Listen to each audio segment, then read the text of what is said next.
So let's talk buffs here, chat. Keisuke is an interesting one. I've long derided Keisuke as one of the worst units in the game. Not in the sense that like he's unusable and you can't like take him. In the sense that he had no real claim to fame. His only claim to fame was that he was technically a Shinsengumi specific support, but he kind of sucked at it so much that you were better off just taking other actual supports. As opposed to if you looked at historically like other more specialized units, like let's say for instance within the same realm of Guda Guda, you were to look at like Nobukatsu. Nobukatsu is a Nobu specific support for a lot of reasons, but Nobukatsu is also a 1-star. He's functionally free and he has the decency with that 1-star cost to also kill himself and get himself out of the party. So that is ideal. You can't really argue with that. Keisuke, on the other hand, is a limited gacha unit that you had to roll for. He's a 4-star, so he's not got the party cost benefits. And when it comes to like buffing and how he actually worked, you guys can see he didn't really have a very like robust kit. His kit was just kind of and even to some degree it was selfish. So as far as it came to being like a Shinsengumi support, he wasn't good at it. You guys can see he had the crit damage here off the back end of his Noble Phantasm that was a support based Noble Phantasm, and it was what it was. But even the overcharge effect on his NP is rather lackluster. In fact, I think you could just turn around right after this buff, give Keisuke an NP interlude, and it wouldn't be the most broken thing in the world.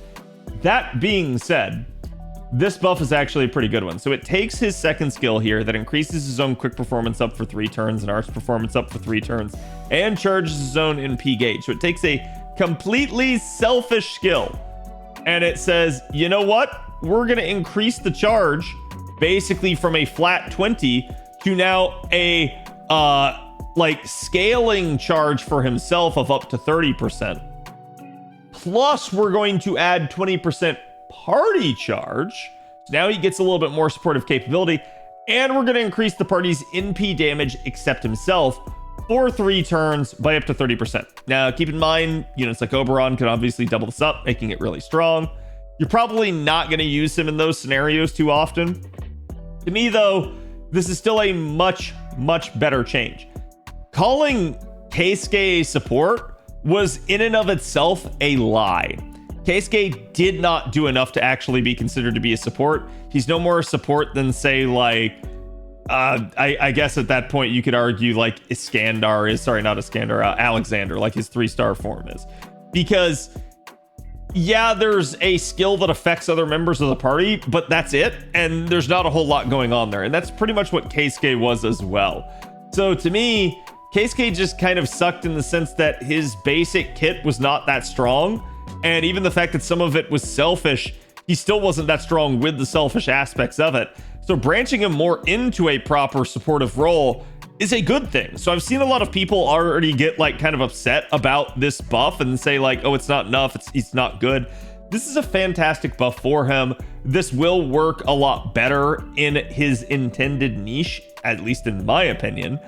So to me, I think this is a good start. I could definitely see more for Keisuke, but I'm also going to say it's not like absurd, and it's well within the realm of like what you would expect a 4-star to have. He's not a 5-star. He's not a meta support. You're not going to be expecting him to be like Castoria level or Oberon level or anything like that. You know, with someone like him, he's always going to be a little bit more for like challenge purposes. He's going to be a little bit more on the critting side. And he has a support NP in the first place, meaning he's not really intended for overall like insane damage output unless he were more selfish and had more selfish skills. But even if you were to look at units like say Super Orion at that point, comparing someone like that to Keisuke, you could definitely see the difference in kit. So to me, Keisuke has always been more intended to be a support. This buff furthers that, and it's a good one. It's exactly what you expect. Okay. So we don't really need to say too much more about Keisuke. His is a pretty simple one, and we will leave it at that. He's in a better spot thanks to that, and that is what it is. Hopefully, they maybe give him even more attention with the Noble Phantasm, because I think that could use some work. But otherwise, I think he's a much more usable unit now.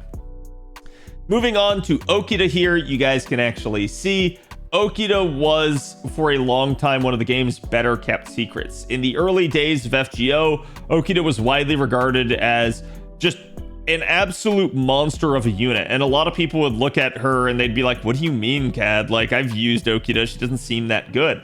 Yeah, that's a lot of people usually missing the forest for the trees. If you line up the stars here, pun intended, with Okita, you actually get really stellar performance, because Okita has always had, even as a year 1 unit, really stellar hit counts on particularly her quick cards, and really good overall card performance and refund performance using those cards. This allowed Okita to be a pretty decent damage dealer for a single target Saber, and somebody that could kind of loop back if, say, the stars aligned and she got those crits and she got what she needed. And, you know, back for year 1 units, that was not a common thing. Over time, we had a lot more, like, sort of automation on that front, where now units can kind of just get back on their own naturally. We've had, you know, brute force charging techniques so that you don't have to do this sort of thing more often. But Okita has still always just been good from an RNG standpoint. That is to say, if you have to rely on her cards and you get those cards, Okita is fantastic at what she does. She has always been good as well for the fact that she is a defense ignoring unit, which is definitely nice. So wherein lies the problem? Well, a couple of years ago, they gave Okita a buff, and it actually was not necessarily like her only buff in that regard. She's also got 30% charge, which in my opinion, was a good buff. The only thing I wish they would have changed with this one is that they actually gave her, you know, multiple turns of either crit damage up or critical star absorption. Kind of makes it weird because you have to just factor in using the charge skill here, and that means you're probably going to prioritize using the charge skill. But they end up coming back years later and they give her Shikuchi. Shikuchi's buff was, in my opinion, stupid. It's on base like value, on paper, this buff does not look bad. You think like, oh, okay, well, you know, why are you going to complain? She gives herself basically 20% attack up for 1 turn whenever she normal attacks. That's really good, right? On one hand, maybe the devs intended you to use this after the Noble Phantasm, but let's be honest, everybody was always going to use this to pre-stack damage before a Noble Phantasm. Wherein is the issue? Well, if you think back to the way Okita was originally being used by the player base, she would pop her Noble Phantasm, do her cards, and then get her extra attack on the back end, and that would be how you would kind of loop with Okita. That is where Okita was extremely valued and had a lot of potential. This buff changed things to now you almost wanted to use her cards, then Noble Phantasm with her, then get the extra attack. Where's the problem? Well, that means you don't get jack shit for refund on the back end of her NP. This fundamentally changed the way that Okita should be played. I have always had a chip on my shoulder for the Shikuchi buff, because it was the point at which I realized the devs did not understand what the player base was doing with Okita. Or they did understand and they didn't like it and they tried to change it. Neither of those outcomes is good, because it means that the devs were either purposefully and willfully subversive or ignorant and dumb, and that's not good. On one hand, though, we can at least look at the silver lining of this buff, and we can say that this gave Okita players the ability to change up. It allowed them to either pre-card or post-card at their prerogative. That is to say, they could make the choice as to how they wanted to play with Okita. And that's fine to a degree. The thing I didn't like about this was, this came at a time when most of the other single target Sabers were getting Noble Phantasm interludes. Okita did not. Okita got Shikuchi, which was conditional and RNG depending on her cards. Okita's buff sucked ass compared to the buff that most other Sabers got at that time. So while yes, this did afford you a little bit of choice, while yes, it's maybe not as bad as I'm making it sound, I think this was a very tone-deaf upgrade that the devs gave her at the time, and I have still to this day even felt like this is just really weird as far as upgrades go for this unit. Now the devs have finally done what they needed to do, though. They have revisited Okita, and they've taken her relatively mundane but strong year 1 Noble Phantasm, and they've finally given it the damage upgrade that desperately needed. This makes Okita far more consistent in terms of damage output. This also helps address the issue with Shikuchi a little bit, because now it lessens the pressure that you need to pre-card with Okita. Before, you kind of had to do it just to get her to do good competitive damage versus a different Saber. At that point, you should have been taking the other Saber otherwise. Now, you don't have to worry about that. Now you can pre-card if you want the extra damage, or you can post-card if you want the extra refund and charge. That actually truly does open her up and gives you choice rather than the illusion of it. So in that regard, I like this upgrade, and this is what, to me, she always should have gotten. So again, the damage is going to increase, but they don't stop there. They actually also increase her overcharge effect, which, if you guys look, her original overcharge effect was just reducing the target's defense after damage for 3 turns by 30%. Now Okita also gets that same effect, but quick resist and critical damage resist down for 3 turns each, both base 10% and scaling with overcharge.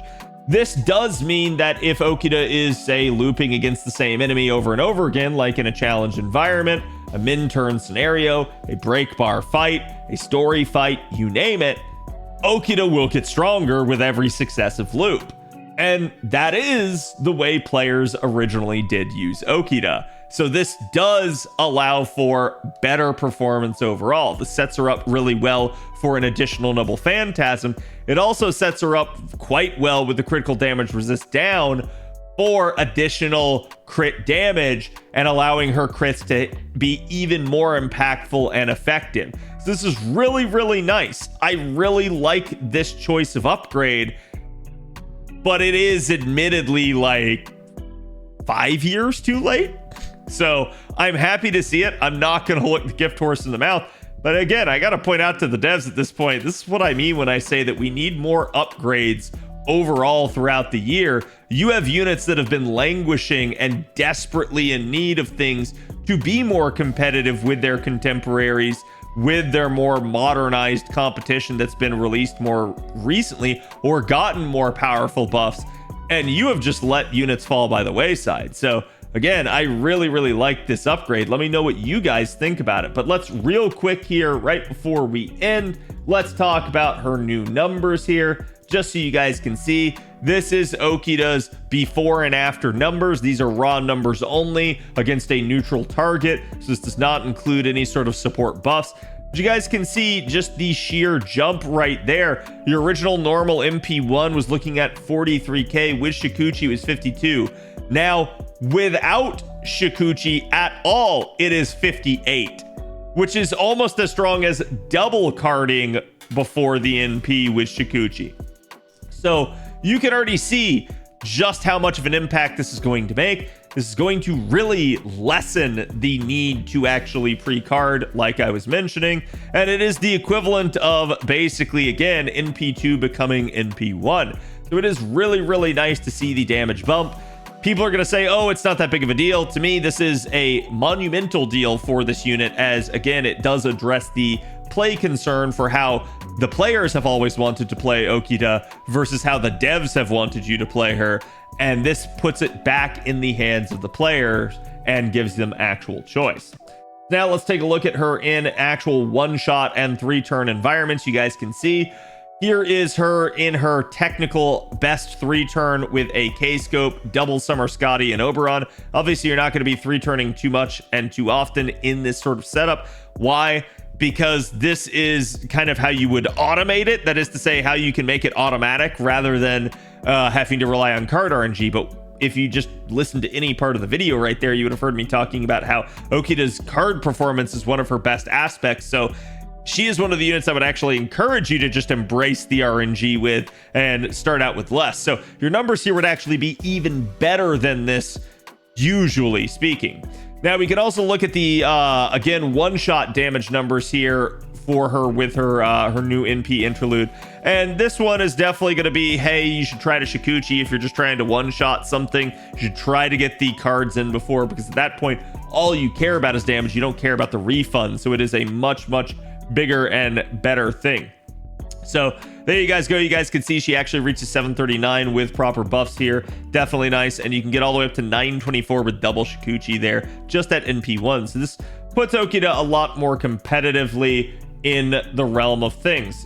Let's just, for simplicity's sake here, compare her against Saber Medusa, who's another single target Saber. And you guys can see her 3-turn damage would actually be better, even though Saber Medusa can, you know, consistently 3-turn with something like Traces of Christmas, which is a 50% CE. Same deal here. Saber Medusa also, in terms of one-shot damage, would be less. At least in terms of raw. If she's in her super effective man niche, it would be potentially more, unless Okita got 2 cards, and then Okita would actually be more. So this is a really strong buff for her. This does allow her to hang with sort of again, some of the better single target Sabers. So like I said, this is a really nice buff from my eyes. I really like the fact that it opens up her playability. Let me know what you guys think. I'll be curious to hear you guys' thoughts. Thank you guys for watching. I will see you guys for the next one. Later. Thank you guys for watching. Don't forget to like, comment, and subscribe. Definitely helps me and the channel out. And I will see you guys for the next one.